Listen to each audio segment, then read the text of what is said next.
So how do I know if this is Noor, light, Hidayah, guidance, Shifa, cure, actually cure from psychological and physiological disease? It has the answer.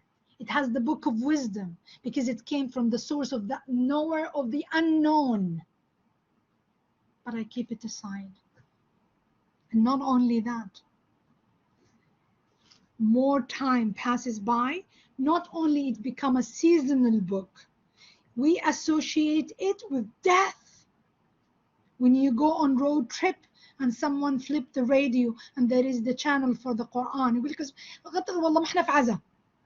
Association as the end of the world, end of life associated with this. Where Allah subhanahu wa ta'ala, we just بناتي flipped the chapter, حق believing in angels.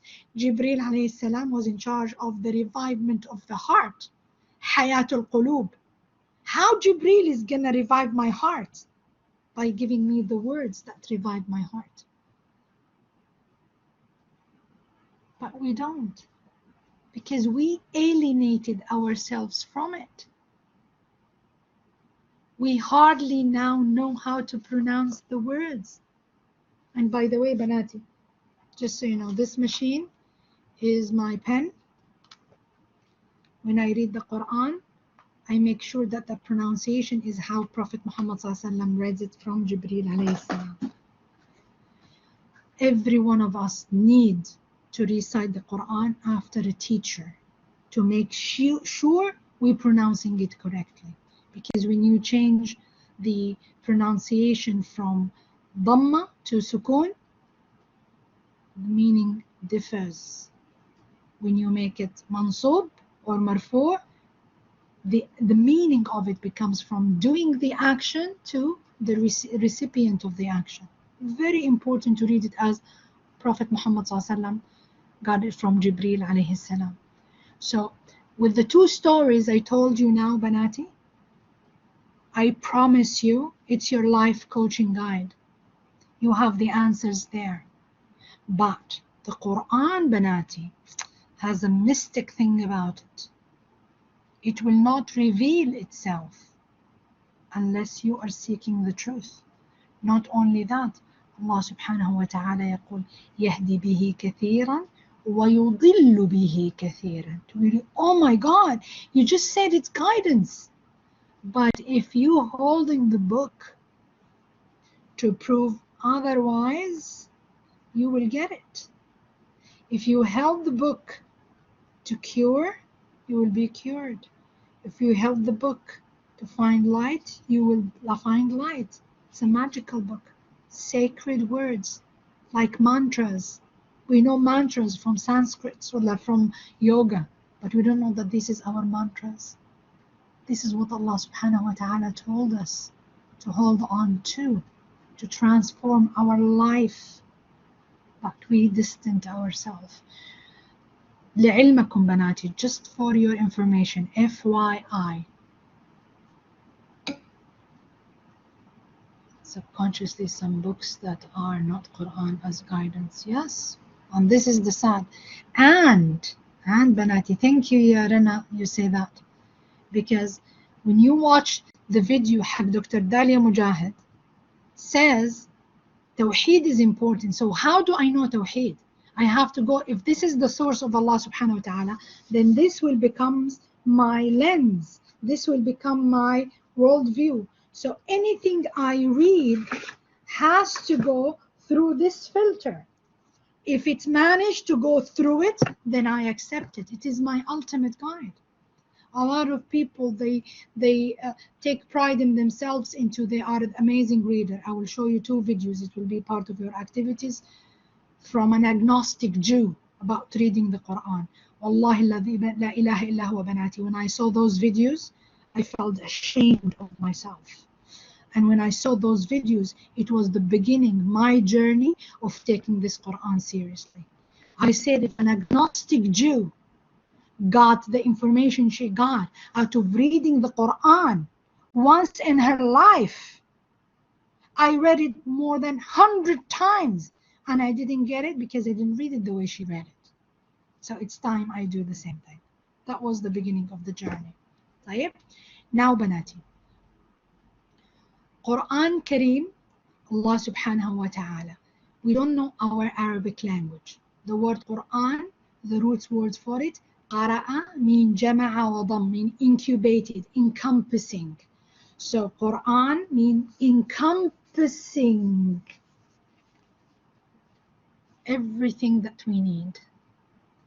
And from a religious terminology, it's a particular word, ism, for what? كلام الله تعالى, the word of Allah subhanahu wa ta'ala, المنزل على عبده, revealed to Prophet Muhammad sallallahu alayhi wa sallam.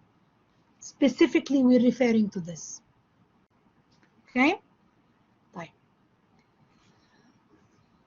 أحكيكم حكاية بناتي. Before أحكيكم الحكاية, I'll tell you a story. معلش. This slide. شايفين? There is a line between. شايفين this yellow line, blue line coming across here? Yeah? Yes. Okay. It has a story. One of the girls I know, maybe 2016 or 2017, I don't remember. She came and told me, you know what, Ala? I decided I'm not gonna follow any divine book in particular or any religion. I will have a box special for me. If I like this from the Quran, I take it. If I like this from Christianity, I take it. From Buddhism, I take it. From Judaism, I take it. From philosophy of life, I take it, and that will become my religion. It broke my heart. You know why, Banati? Because only who can say that? A person who did not understood this book. Because if you understood this book, you know that Allah subhanahu wa ta'ala already did that for you. Allah subhanahu wa ta'ala collected what can be everlasting from the past divine books into one. I only felt that in my heart because in my search for the truth, I dabbled into Christianity and Buddhism and Judaism, and I didn't like what I saw.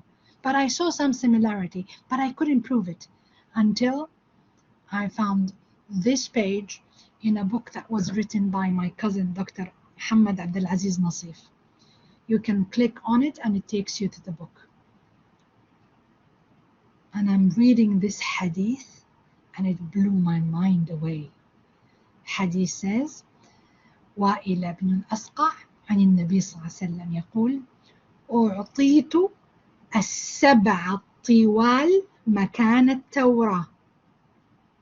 The 7 surahs that are very long in length, البقرة, آل عمران, المائدة, الأنعام. You know بناتي إيش يعني السبع الطوال? 7 surahs that the ayahs are around 200. Yes? Yes?